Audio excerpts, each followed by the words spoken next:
Hi everyone, and welcome to AudioCodes UC Talks with me, Jay White, and my colleagues Shane and Scott. G'day. Hey, hi guys. What? So to kick things off, and for those of you who have missed the announcements coming out of Inspire this year, there's been some really exciting features coming to Microsoft Teams.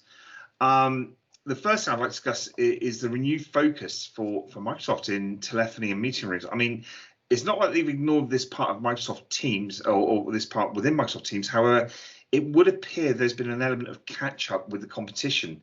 And I've certainly sort of seen that definitely over the last kind of couple of months, but there has been some, big announcements, like I said, from kind of Inspire. And as we all know, today it's critical to maintain kind of, the high fidelity meeting experiences, whether participants are at the work site, working remotely, like most of us are these days, or some combination of the two.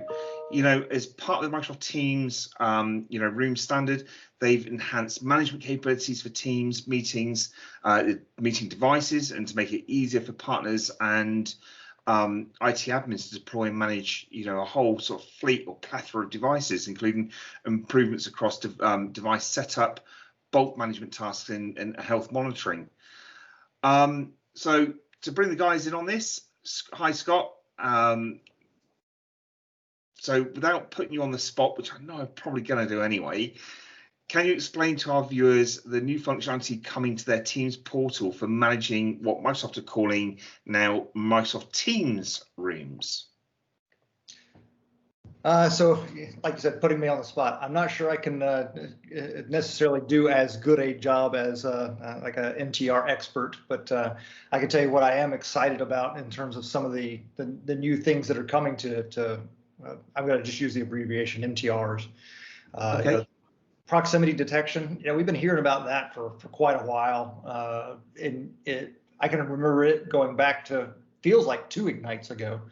But now it's really coming into a reality, and that through any kind of I'm not exactly sure exactly how they're doing it, but I've heard like Bluetooth beaconing and that type of stuff.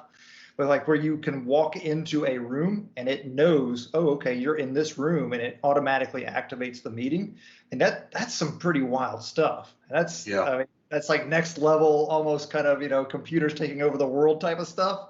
But that's really cool when you think about it. So that's that. I mean, that's one thing, and then something that's all cool and fancy and neat, especially for us who have been in this ecosystem for quite a while.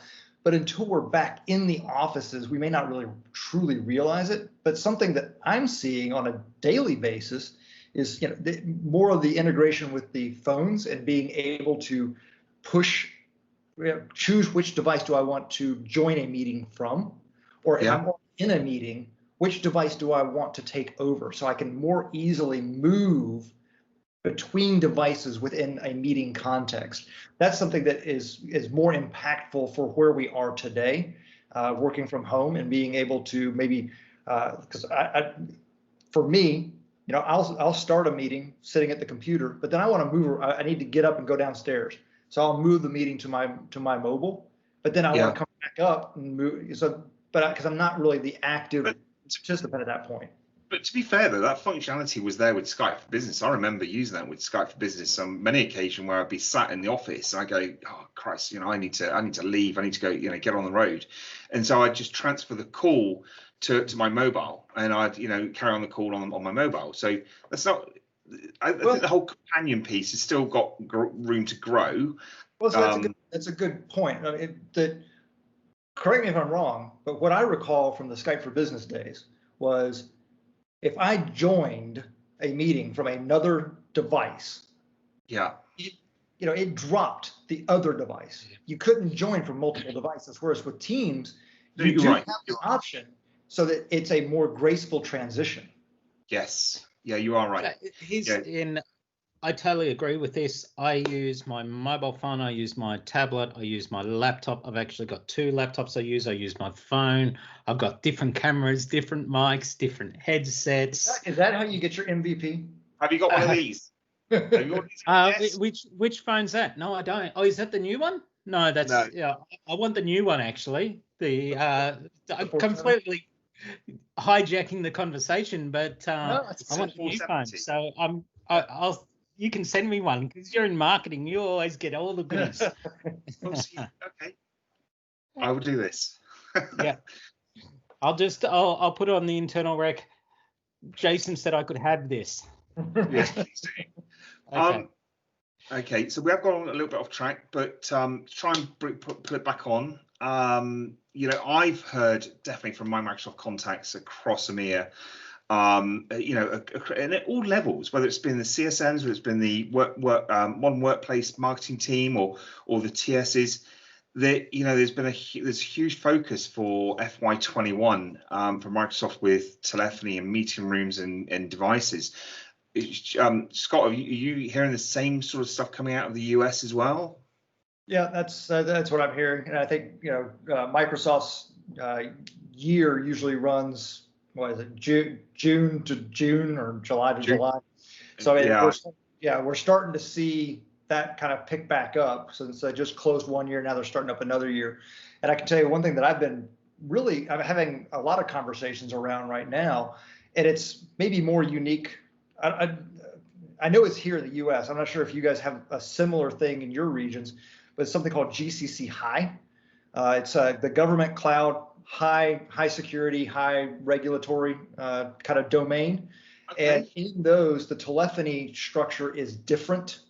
So right. For instance, they don't offer today, you can't do direct dialing in GCC High, but you can do dial-in meetings. But what's different is that you have to bring the dial tone to that meeting. Microsoft doesn't provide it. So okay. I'm having conversations with customers around bringing direct routing to GCC High for dial-in meetings. So that's a different angle to it, but it's a different challenge. It's exciting. It's fun, I think again just kind of the rumor mill, but to me the writing seems to be on the wall that direct dialing probably going to be coming to those tenants sooner rather than later. And when you think about it, we can already do call queues and the like. So there's not much. Surely there's not that much difference. If it's already coming in, it's just routing a call. Do we route it over this way to the left or route it to the right? So that's what direct routing is all about, right? Is that flexibility and the options? Yeah. And so I think there's more sort of feature parity coming to Teams now with previous versions of like Skype and Link prior to that, and certainly with some sort of legacy functionality. I think some of these things are coming in as well. Scott, thank you ever so much. Now Shane, again, I know you're chomping at the bit. I've got to switch you guys around and address you first, Shane, because I know you sit there springing, you're ready. I'm always, yeah. So except this time, no, it's all right. You go ahead. I'm cutting in again. You are. I also read that there's from Inspire. I've watched some of the news blogs and the videos that there was some improvements coming across kind of device setup. What can you tell our viewers about that, and what does that actually mean? I'm glad you asked. So here's the thing. You've stolen my thunder, because in the beginning of the thing, you mentioned everything I wanted to talk about. So we'll just rewind 5 minutes and there's the answer. So basically, look, there's a lot of, the Teams Admin Center getting improvements all the time, and it's not just in the device management, but now, honestly, they seem like such simple tasks. Now we can finally do it inside the Teams Admin Center. Our Skype, of course, we've had that ability. Some of these tasks, things like doing automatic updates, we can now. So before it was a manual task to update a phone when a phone was put on. Now, when Microsoft released it, we can set up automatic updating. We can track the inventory. We can manage the inventory. We can do reboots. Not only that, it's consolidating the collaboration bars as well as the devices, which makes a lot of sense because our devices and like. Can I just confirm that, because there's something else that I also read from Inspire, that now, and this was maybe even go back to Scott's question about the or my question to Scott was Microsoft Teams rooms. Am I right in thinking now that you can actually manage Teams room devices like the collaboration bars and anything that's Microsoft Teams certified? You can manage that now within Teams, within the Teams portal. That is correct.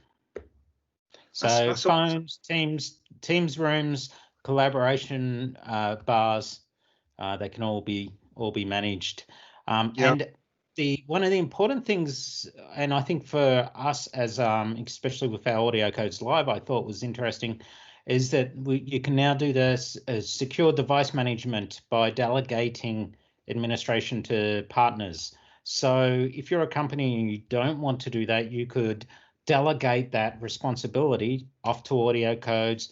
We're responsible for those phones through our tenant. We don't have access necessarily to all your tenant. It's just delegated for that specific part. So I think that's going to be very definitely an interesting thing, and that's one of the, I guess the main thing I'm looking forward to seeing is how that all works. Obviously, and it's got all the usual suspects of device health and all that type of stuff. This is, and you made mention to it, native devices. Obviously, when companies move, they're not going to be 100% native day one, especially with a company that have got a big investment in Skype for Business and Skype for Business phones.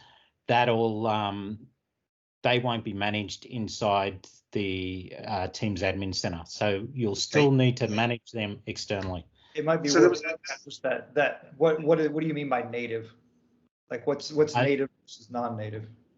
The Teams native phones versus the 3-pip phones, which is the certified versus compatible, right? Correct. Okay. Yeah. Okay. So leading on from that, and I know you're going to have the answer to this one. So I remember, about a year and a half ago, I was at Ignite in Paris, and there was this announcement from Microsoft that, July 23. That all of these compatible devices were no longer going to work with Teams, and that was that everybody's going to have to go out and buy new devices. Which on the face of it was like, oh great, everybody's going to buy new devices. But then, oh crap, suddenly we've lost 3/4 of our product range because no longer you can't sell that to somebody wanting to buy Teams. Now they've made a big U-turn on that, and it's been a very, very public U-turn on these devices now going forward. So can you expand on that, Shane? Yeah, so the announcement, they've postponed the cutoff date, is my understanding. But alongside of that was the announcement that they're going to allow standard SIP phones as well to be able to register into Teams. I guess what will happen is that you'll have. So that's not that's not just Skype for Business certified, or what used to be Skype for Business online certified devices, wasn't it? Yeah. This is now SIP phones from anybody, and it's just a SIP device. I believe so. I'm not sure how it's going to work. It is roadmap, and I believe they put a blog. They did do a blog post on this. So we're learning more as it comes along. I think, but if you look at it in a holistic view, Skype for Business is definitely going to be going. A lot of companies out there have a massive investment in Skype for Business phones. If you're a large organization with a lot of Skype for Business phones, you can't migrate off them to Teams overnight. And by enabling those phones to be firmware updated, we go to SIP mode. Therefore, the perfect use of it. And in part, a few months ago, when we were doing the last live, we were talking about doing a lot of work with companies just doing SIP endpoints to the SBC because they don't necessarily want a $500 phone in a location where it's going to be stolen or in those public area phones, and they were just buying a cheap AudioCodes, our low end model, the 405. Specifically because it is just that what's the word I'm trying to they don't need all the bells and whistles, so I think that's but I think there's been some thought that's been put into this kind of U-turn, because the other things that I understood was that whilst they're going to enable these devices to continue, they've made it quite clear that some of the the nice features, being able to look at your calendar or be able to pick up voicemail and things like some of these features aren't going to be made available to those what were Skype certified devices and certainly for the SIP devices. So there will be this element where yes, you can use this kit, but if you want to use the advanced features, you've got to start thinking about upgrading to the latest Teams compatible devices. But I think it also points out. Sorry, certified devices. Teams certified devices. Certified, yeah. It also points out the importance of doing kind of a role persona based inventory of who needs what, because not everybody needs, like on our C450 or C448, kind of our top end line versus the 405s. And it's not to say that one's better than the other. It's right tool for the right job. Yeah. Well, guys, I think it's public knowledge that we are bringing out a whole range of Teams devices. I mean, Shane, you already pointed out the C470, which I think is earmarked for early next year. And there's going to be sending me across. Yeah, the one that I'm going to send to you. Released. And there are going to be a few other devices as well coming along. So there's going to be an entry level. I can't remember the model number. I think it might be 435. Yeah.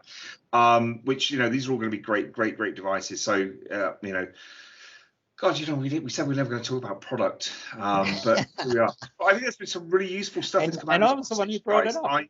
I think there's been some really good stuff that's come out of this conversation. So let's move away from devices. Anyway, guys, we've run out of time. And we've gone over time again. Yeah, Shane, thanks to my Prattling.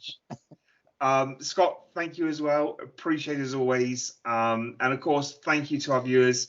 If you like this video and would like to see more, please go to the AudioCodes YouTube page or to our LinkedIn pages and search for #UC Talks. If you want to email Shane, Scott, myself directly, it's uctalks@audiocodes.com. Thank you ever so much. Thanks.